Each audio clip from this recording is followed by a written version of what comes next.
Welcome to Porch Talk. Thank you for tuning in. Today is our relaunch from 2011, and I am excited to be here today with two distinguished guests right out of Montgomery County. First, we're going to have Miss Sherry Allgood, the former mayor and the current executive director of Sand Hills Cooperation Association. Take it away. Thank you. I appreciate your time. Once again, my name is Sherry Allgood, and I am the Executive Director of Sand Hills Cooperation Association, where our headquarters is here in the town of Troy, North Carolina, on North Main Street. And we just recently, we'll be launching our Innovative Action Center, which will be opening November the 1st. And this will be a hub for entrepreneurs and small business owners, those who are wanting to start a new business, or those who have existing business and they may need space in order to work out of. And it also will be a meeting area as well. But currently, we have 5 different counties that we serve. We serve Montgomery County, Maury County, Stanley County, as well as Randolph and Richmond County. And within all of those counties, we have core team members. Except in Moore County, we have 3 core team members, but the rest of them we do have 1. And each one of our core team members are very much community oriented. So they do a lot of work in their communities that they serve, which is focused on marginalized communities. And so we have different things such as financial literacy programs, as well as teen youth leadership programs. We also have a community garden, right? And we have a mushroom grow room that we're currently working on as well over in Richmond County. And so once again, like the core team members, they work endlessly within their communities. But the main thing is just making sure that they know that there are available resources for them, so that they're able to go over any barriers, that climb over any barrier, bust through it, any barriers that may be existing, as well as show others in the community that, look, there's so many different opportunities that we're able to take not authority, but take possession of and take advantage of, that we don't have to remain marginalized. We don't have to remain in a disadvantaged state. So that's what we are with Sand Hills Cooperation Association. Very good. That is who we are. I'm also part of Sand Hills Cooperation Association. I am the community program manager, and I'm excited about the work that we get to do in all these different counties. And I'm looking forward to growing that work so that every community in every city in every county that we touch will understand their importance. So that's who we are, and I want you to keep tuning in and visit us downtown, so that you can get a closer look at what we do as SCA. Thank you so much, Sherry. I appreciate that. And our other distinguished guest is right here in Troy as well. It's at the Montgomery Community College, Mr. Andrew Gardner. Take it away. Thank you. I don't know about distinguished, but thank you for the honor. So, Andrew Gardner, Dean of Continuing Education at Montgomery Community College. I have the privilege of working with an outstanding team and great partners in the community. We are housed primarily at the Workforce Development Center on our campus, where we oversee the NC Works Career Center and the WIOA program.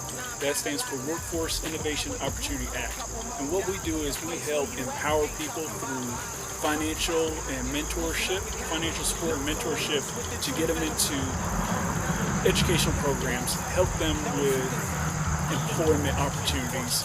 And we also help individuals with small businesses, so we're really excited about the collaboration we're going to have with you all, SCA, and getting out to the community, because there's so many barriers and everybody's trying to help individuals out. And so the more we work together and collaborate, the more we can empower and help these communities take off. We have so many resources at the college, whether it's our people or finances, and we just need to leverage all that so we can help people out. That's it. That's how you grow community, and that's how communities become empowered to make the prosperity that should be individual, family, and community-wide. Matter of fact, that's what makes up states and nations.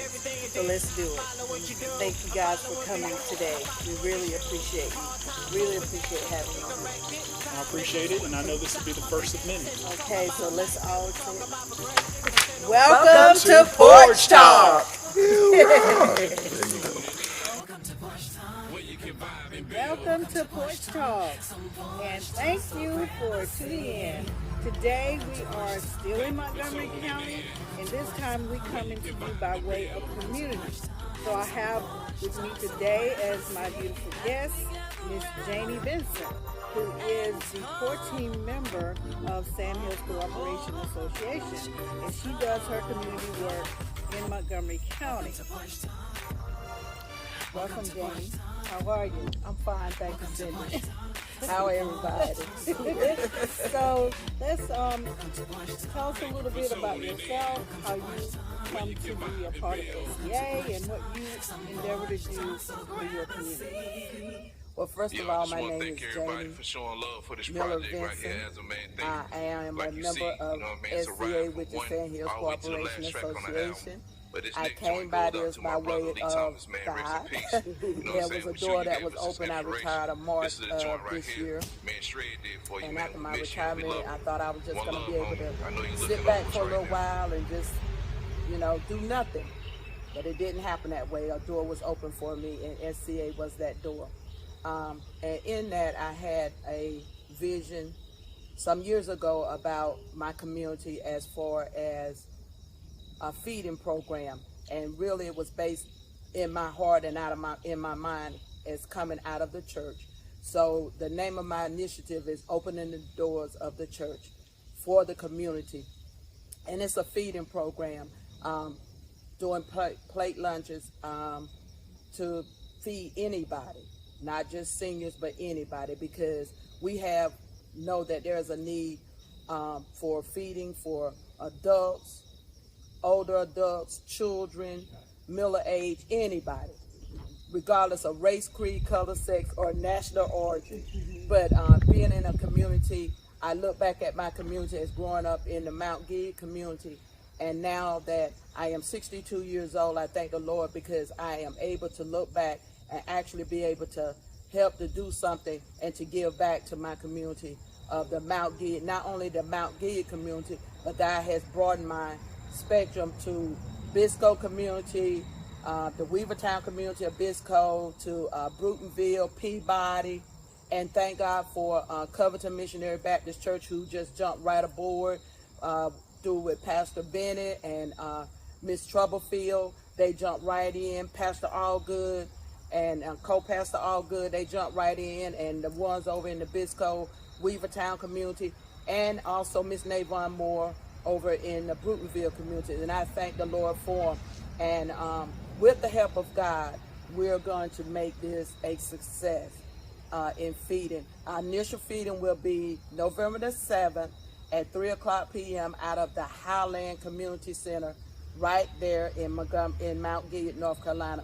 So we're just inviting you after church that if you have nothing to do and you would like to just come out and fellowship and mingle with people in the community that come out to eat after church services, we'd be more than happy to have you. We're going to feed you naturally, but then we want to have somebody there to give you inspirational words spiritually. So that's what I'm about. Sounds great, Janie. So how long have you been working on this initiative? I started working with SCA in April of this year, and I started working on this initiative roughly end of May, June, but since COVID, it was a couple of little setbacks for COVID, but now, it's looked like everything is beginning to come into fruition. That's awesome. So what I'm hearing is, so you're going to start this initiative on November the 7th, and you're going to begin it with the Mount Gilead. Or where in Mount Gilead are you going to do your first feeding? It'll be out of the Highland Community Center, and it will consist of, it's just going to be something simple as soup and sandwiches. But it's just something to start to get the people out and get them started, to get them used to coming out to a setting. We'll also do soup and sandwiches to go in case people don't want to sit down or be in a sit down setting. I can understand how that is now with the COVID still being a little bit still up on the uprise. So we're trying to accommodate in any way that we can because we're here for the community. So not only are the church people invited, people that actually go to church, but you are focusing on people in your community, right? I'm focusing on people in my community. It doesn't matter whether you go to church or don't go to church. You're welcome to come out and get something to eat. I think that is a great opportunity, yes, even for the church, to actually be visible in the community and outside of the sanctuary. So that sounds really good. Now, what do you hope? Okay, so you're starting this initiative with feeding. How many times a week are you feeding? Well, we started off with looking at the first feeding on November the 7th, and then, depending on what the outpouring of and how many people can, actually turn out, whether it be once a week out of Highland, and then we'll move it over to the Weavertown community, then we'll move it over to the Brutonville community, or we'll move it to Covington Missionary Baptist Church here in Troy, the Peabody community. It will starting off will be like once, but we want to move it up to maybe twice a week, and as it grows, we grow. Right. So you also have True Worship Ministries on board too, right? Yes, we do. Because they get a lot of foot traffic yes, of people that they serve people in the community to do clothes, and they actually have non-perishable foods that they also give to people in the community. So it sounds like to me you've got a really good outpouring of help already. Yes, I do. Already, Thank God for that. Thank the Lord for that. Yeah, so you mentioned Covington and Highland and Weavertown, True Worship Ministries, and Brutonville, and that's a pretty good cover for Montgomery County. Right. So you had talked with me earlier about even looking beyond feeding twice. So what is your long-term goal for this initiative? My long-term goal would be to open up a community table.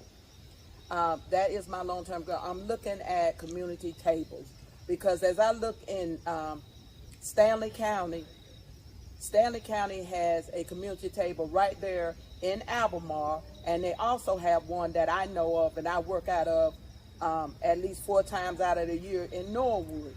And then when I look at my community, we don't have a community table where we have something where everybody can come and get meals. But the ones in Stanley County, they're open 5 days a week. So it's very, very possible that Montgomery County will be looking at a 5-day-a-week feeding for communities of people that would not otherwise have that food. Right. Good hot meals. Good hot meals. Oh, that sounds good. Good hot meals. Nutritious meals also. Let me add that. Nutritious meals. Yes, definitely that. Yes. I happen to know that Sand Hills Corporation Association, we actually campaign and push for people eating healthy, to help them to handle these underlying conditions that they have. We think that food has a big play in that. So it's good to have you on the team of Sand Hills Corporation Association. Glad to be here. Yes. Glad to be a part of it. Yes. So you guys heard it first on the porch, right? So do not hesitate to get in touch with Miss Vinson. You can reach her. She will. We have an office right downtown, 348 North Main Street, Troy, North Carolina. And if you just call 910-573-9030 and leave a message for her, we'll be sure and get it to her.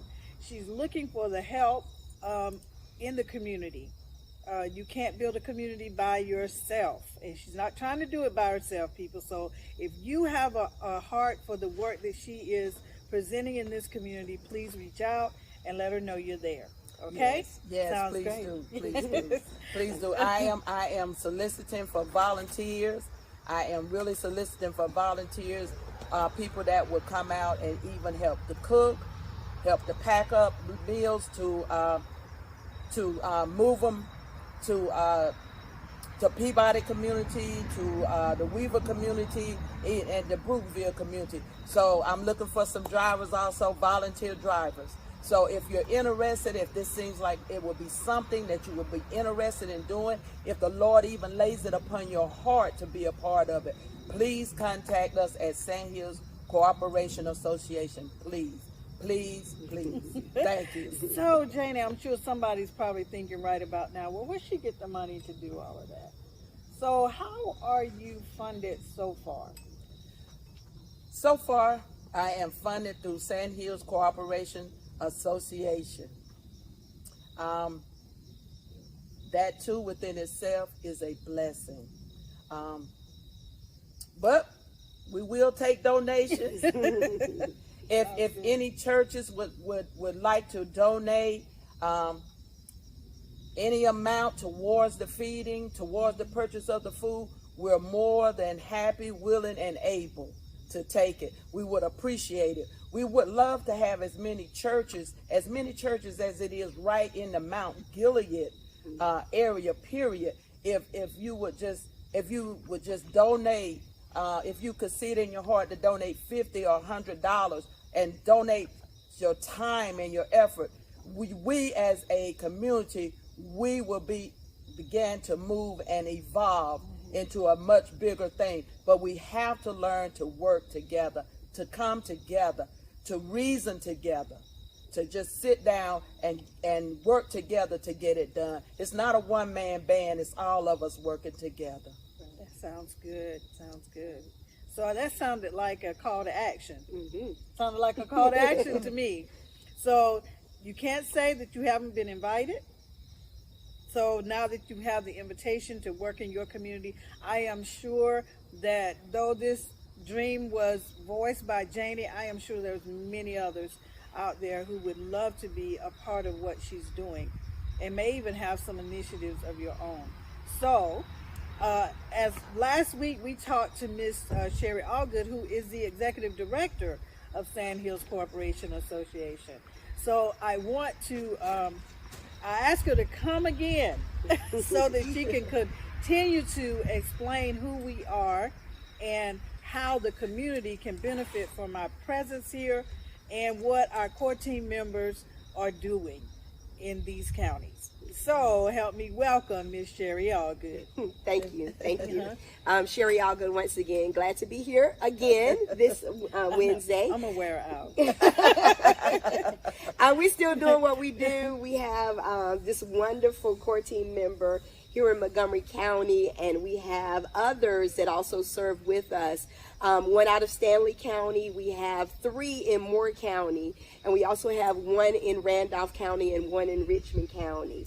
And all of our core team members serve their communities, and our focus is marginalized communities. So we look at the distressed communities, economically distressed, those communities that have been underserved, under-resourced, and so we look and focus in those communities to try to bring what is needed. So we're not trying to take something to them that we have invented, but what we're doing is we are getting the community to actually do these projects like Miss Janie Vincent is doing. They come up with the projects based upon what they see their community needs, and then they bring it to well, not even bring it. They just do it, and then the SCA supports it. But they are a part of SCA, and so they know that whatever it is that they come up with, that we are here as an administrative team to help undergird those visions and undergird what it is that they are wanting to accomplish. Now that's the core team members. Now what we have currently did on Main Street, North Main Street in Troy, is our Innovative Action Center. And this Innovative Action Center, it will be opening really soon. As a matter of fact, it is open. It opened already, but it will be a workspace. It is a workspace. It's a space where those new entrepreneurs, aspiring businesses, or existing businesses, if you need a work area, if you need a place where you can just come and just, and have your own desk, you have the amenities such as Wi-Fi, you have printer, capabilities. You also have a coffee bar that you can get your cappuccino and your espresso and your coffee, and all of that is free with snacks as well. And you come in for a small fee, and you're able to reserve it for half a day, for full day, for weekly, or for monthly. And so that is available. We also are able to convert that same space, because everything is mobile there, to into a meeting spot as well. Right now, currently, we can sit up to 40 people, but we'll be able to expand that later on according to the need of the community. So we're excited about that space, and that's just only the beginning, because the real vision is to spread those same spaces into our marginalized communities, so that they can be right there, the community, if they have business ideas or they just need a space to work, that they're able to come within their community and not have to drive and commute outside in order for to make that happen. Yes. So that's where we are. That is an exciting work. It is. And I can personally say that Ms. Allgood has been working very diligently to put that space together, and you should come by and see it. It's at 346 Yes. North Main Street here in Troy, North Carolina. I just want to leave a word of encouragement with our communities. What you see SCA is doing with community members is an invitation to you to get involved. We are not a standalone. As a matter of fact, the whole essence of SCA is built on unifying communities. It was founded from 5 different communities. We came together, and it's been spreading, and it's beautiful. So come join us. Thank you for tuning in.